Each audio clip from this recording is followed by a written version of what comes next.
দুই দিনে একবার এতে ছোট্ট ছোটটা না খাইতে রাখতে পারে না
বাঙালি মানে নিঃস্ব কারা হয় আর সে মানে নিঃস্ব হবে নিজে নিজে কিন্তু ঘুরে খারাপ হওয়ার আগে এইদিকে জয়প্রহাট রাজনীতি আর হিলির বুকে একটি স্বপ্ন নিয়ে আসে একটি সরকারি বাঙালি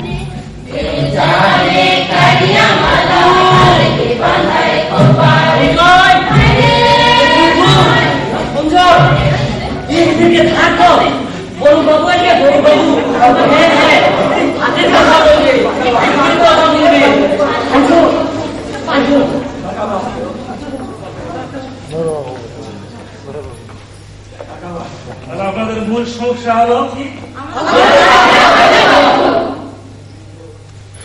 বাবু ভাতের জন্য ছোট মেয়েটাকে বিয়ে দিলাম, সেখানেও ভাত হলো না, আবার নিয়ে আসলাম দুইটা ভাতের জোগাড় করে দেবো বাবু, করে থাকবো বাবু। ভাত আসবে কোথা থেকে কর?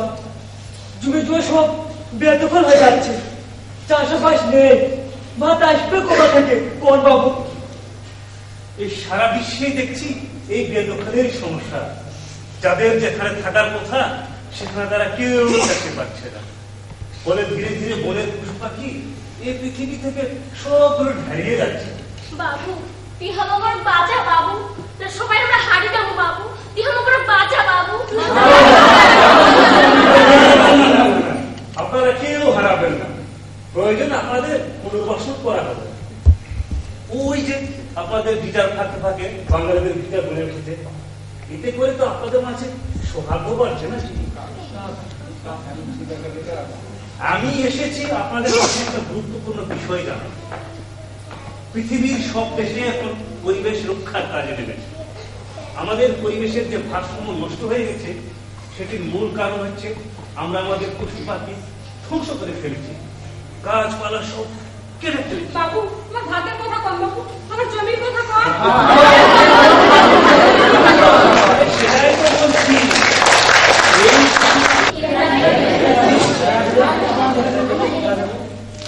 ঠিক তাই আমাদের সরকার এক চূড়ান্ত সিদ্ধান্ত নিয়েছে, এই এলাকা পরিদর্শন করা হবে।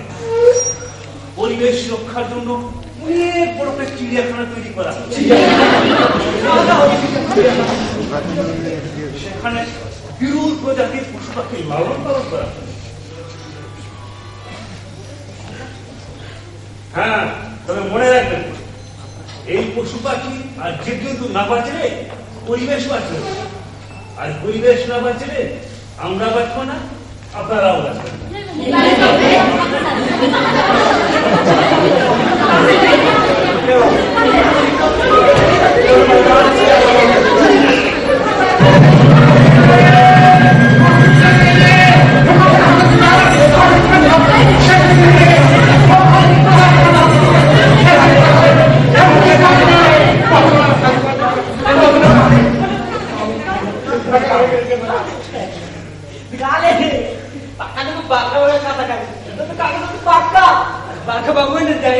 যাই না দাদা সামনে থেকে চালাও আগে দাদা এটা চিড়িয়াখানা হলে সবকে মৃত্যু করতে দেবে দাদা কালে সবকে দেখাবে দেবে দাদা হাঁটুলি পাতোয়া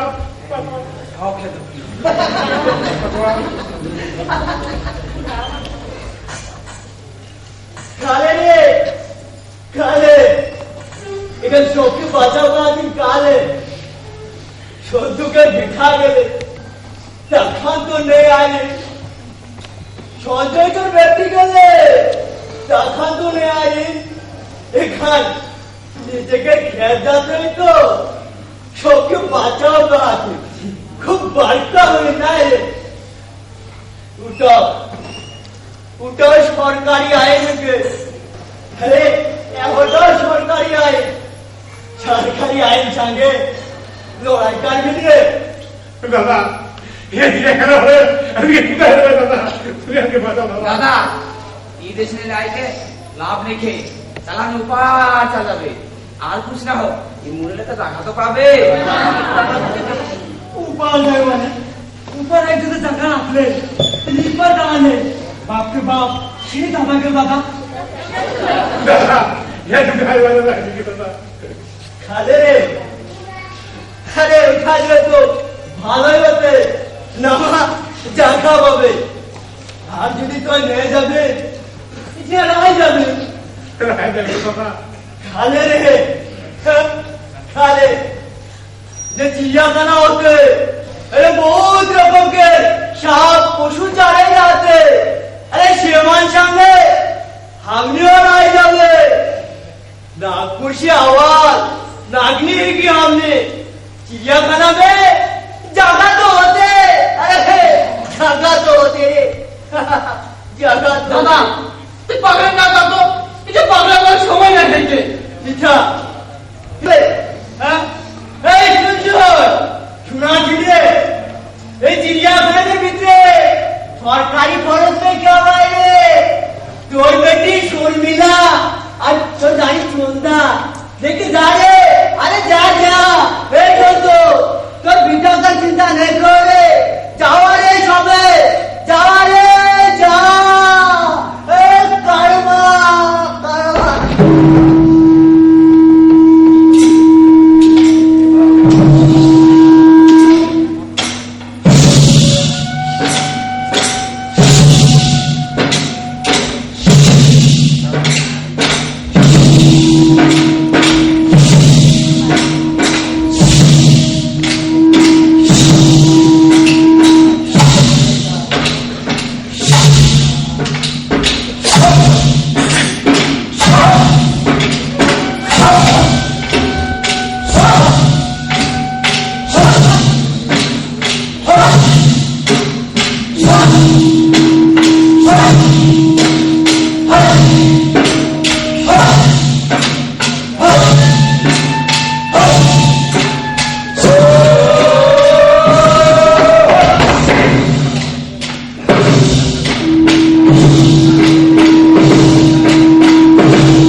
মঞ্চে আপনাদের সামনে উপস্থাপন করলো তাদের পরিবেশনা।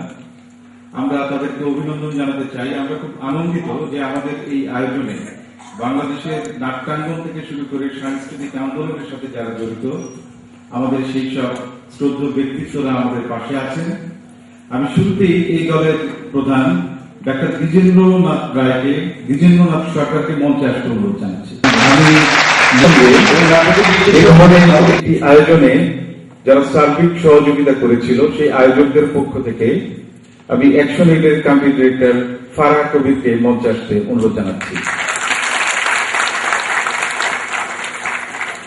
আমি এই দলকে শুরুতেই অভিনন্দন জানাবে আমাদের সবার পক্ষ থেকে, এবং তাদেরকে আমরা তাদের পক্ষ থেকে ফুলের গুচ্ছ উপহার দিচ্ছে সম্মিলিত সাংস্কৃতিক জোটের সাধারণ সম্পাদক জনাব গোলাম কুদ্দুস।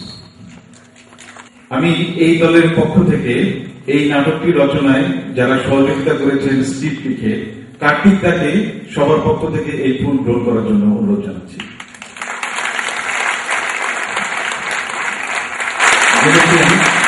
এই নাটকটি তাদের সহযোগিতায় রচনা করেছিলেন হাসান শাহরিয়ার এবং নির্দেশনায় ছিলেন শাহ দুলাল এবং ফয়েজ জহির। তারা যদি একটু দর্শকের সামনে এসে উপস্থিত হন। শাহ দুলাল এবং ফয়েজ জহির ভাই লাইটিং এ কাজ করছে, আমরা তার জন্য একটি তালি বাজাই, সে আমাদের সামনে এবং নাটকের নির্দেশক আমাদেরকে অনুরোধ করেছেন তারা নেপথ্যে থাকতে চান, তার জন্য একটি তালি। আমি এই পর্যায়ে জনাব গোলাম কুদ্দুসকে কিছু বলবার জন্য অনুরোধ জানাচ্ছি। নেপথ্যে থাকলে ভালো হতো, হাততালিটা বেশি করে দেওয়া যেত। যাই হোক, আমি সর্বপ্রথমে অভিনন্দন জানাই যারা এর উদ্যোক্তা, আদিবাসীদেরকে নিয়ে নাট্য উৎসবের আয়োজন করেছেন তাদেরকে, এবং আজকে যে সুন্দর উপস্থাপনা আমরা দেখলাম এখানে, সেই জন্য সুদূর বাগদুই থেকে যারা এসেছেন তাদেরকে অভিনন্দন জানাই। আমরা মুক্তিযুদ্ধ করেছিলাম এমন একটি রাষ্ট্র ব্যবস্থা প্রতিষ্ঠিত করবার জন্য যেখানে জাতি, ধর্ম, বর্ণ, গোত্র নির্বিশেষে সকল সম্প্রদায়ের মানুষ সমান অধিকার নিয়ে শান্তি এবং সম্প্রীতির সাথে বসবাস করতে পারবে। আমি এবং আমরা বিশ্বাস করি আমাদের দেশে বসবাসকারী সকল জাতি গোষ্ঠীর স্বাতন্ত্র্য বজায় রেখে তাদের অধিকার, মর্যাদা এবং সংস্কৃতি রক্ষার মধ্যে দিয়ে আমরা জাতি হিসেবে, রাষ্ট্র হিসেবে আমরা সামনের দিকে এগিয়ে যেতে পারব। আজকে এই আদিবাসী নাট্য উৎসব আয়োজনের মধ্য দিয়ে আমাদের জাতির সে আকাঙ্ক্ষা বাস্তবায়নের পথে কিছুটা হলো আমরা এগিয়ে যাওয়ার অনুপ্রেরণা পাচ্ছি। সেই কারণে সংশ্লিষ্ট সবাইকে অভিনন্দন, এবং আগামী এই কয়েকদিন আরো যে সমস্ত নাটকের দল আসবে বাংলাদেশের বিভিন্ন অঞ্চল থেকে, তাদের সবাইকেও আগাম অভিনন্দন। এবং শুধু দর্শক মন্ডলী, আপনারা সবাই এসছেন আদিবাসীদের এই নাট্য উৎসবে তাদেরকে অনুপ্রাণিত করবার জন্য। আমরা মনে করি যে এটি আমাদের দায়িত্বের মধ্যে পড়ে তাদেরকে সহযোগিতা করা, উৎসাহিত করা। সেই জন্য আপনাদের সবাইকেও আবার অভিনন্দন জানিয়ে আমার বক্তব্য শেষ করছি। ধন্যবাদ গোলাম কুদ্দুস। দুটি কথা বলবেন ডাক্তার দ্বিজেন্দ্রনাথ সরকার, যিনি এই দলের আজকে এই 4 দিনব্যাপী নাট্য উৎসবের আয়োজক অ্যাকশন এইড বাংলাদেশকে এবং তার সমস্ত কর্মকর্তা কর্মচারীবৃন্দকে ধন্যবাদ জানাচ্ছি। থিয়েটার আমাদের যে জনগোষ্ঠী আমাদের সামনে বসে আছেন তাদের সবাইকে। আপনারা জানেন আদিবাসীদের বিভিন্ন ভাষা আছে। আজকে যে নাটকটি আপনারা দেখলেন সেটা সাদরি ভাষার নাটক, সাদরি স্পিকিং গ্রুপের এই নাটক। এই নাটকের যে বাংলা সংলাপগুলো যোগ করা আছে সেটা আপনাদের যাতে একটু বোধগম্য হয় সেই কারণেই দেওয়া। এর কোরিওগ্রাফি এবং মানে চরিত্রগুলো সুন্দরভাবে তুলে ধরার জন্য আমি বিশেষ করে ফয়েজ জহির ভাই এবং দুলাল ভাইকে আমার আন্তরিক ধন্যবাদ জানাচ্ছি। আমরা অত্যন্ত আনন্দিত যে জাতীয় নাট্যশালাতে এই অবহেলিত পশ্চাৎপদ marginalised group of Bangladesh people, সেখানে আমরা এখানে এসে নাটকটা করার একটা সুযোগ পেলাম। এই জন্য আমরা মনে করি যে রাষ্ট্র ব্যবস্থায় আমাদের যে অধিকারের কথা বলা হচ্ছে, যেটার জন্য আমরা সংগ্রাম করছি, এবং আজকের আলোচনা সভায় যে বিশেষ ব্যক্তিত্বরা বলে গেলেন যে এই সমস্তকে করতে গেলে সংস্কৃতি আন্দোলন এবং আমাদের ভাষা হবে আমাদের সংস্কৃতির বিকাশ, সেই জিনিসটি আজকে ফুটে তোলার জন্য যে উদ্যোগ, এর জন্য অ্যাকশনএইডকে আবারও ধন্যবাদ জানাচ্ছি। আপনারা সবাই ধৈর্য ধরে নাটক দেখেছেন এবং আমার যে সমস্ত ছেলেমেয়েরা আসছে কষ্ট করে, তারা খুবই সাধারণ পরিবারের, খুব সাধারণ মানুষ, তাদের জীবনের সঙ্গে সংস্কৃতির একটা মিল আছে এই নাচ গানের। আপনাদেরকে আনন্দ দিতে পারার জন্য আমি আমার দলের পক্ষ থেকে আপনাদেরকে ধন্যবাদ জানাচ্ছি এবং সমগ্র আদিবাসী জনগোষ্ঠীর পক্ষ থেকে আজকের এই আয়োজক এবং এই মঞ্চের সবাইকে ধন্যবাদ জানিয়ে আমার বক্তব্য শেষ করছি। ধন্যবাদ। এবার শেষ কথা বলবেন আমাদের আয়োজকদের পক্ষ থেকে অ্যাকশনএইডের কান্ট্রি ডিরেক্টর এবং একজন নাট্যকর্মী তারাকে। ধন্যবাদ। আমি প্রথমবার বোধহয় 5-6 মাস আগে কাজরিবিতে এই নাটকটা দেখেছিলাম। তখনই বোঝা যাচ্ছিল ওনাদের যে প্রতিভা আজকে আপনারা দেখলেন। এবং আমার কাছে যেটা মনে হয়, আপনারা যদি আজকে এখান থেকে চলে যাওয়ার পরে একটু মনে রাখেন যে বক্তব্যগুলো উঠে এসছে, যে বৈষম্য বলা হয়েছে, এটা যদি একটু মাথায় রাখেন, আমি নিশ্চিত যে আপনারা আমাদের যে আন্দোলন, সেই আন্দোলনে আপনারা অংশগ্রহণ করবেন। আর এখানে যারা আছেন তাদের জন্য আবার আরেকটা বড় করে করবেন। এনারা কেউ প্রফেশনাল না, আজকে আমাদের নাটক দেখে একটিবারের জন্য মনে হয়নি যে ওনারা প্রফেশনাল না। তা আসুন আমরা ওনাদের সঙ্গে এই সংগ্রামে সহযোগী হিসাবে ওনাদের পাশে দাঁড়াই এবং আগামীবার যখন আমরা এখানে আসবো, তখন তাদের যে ধরনের অধিকারের কথা নিয়ে আলোচনা করছি, বিচার হলো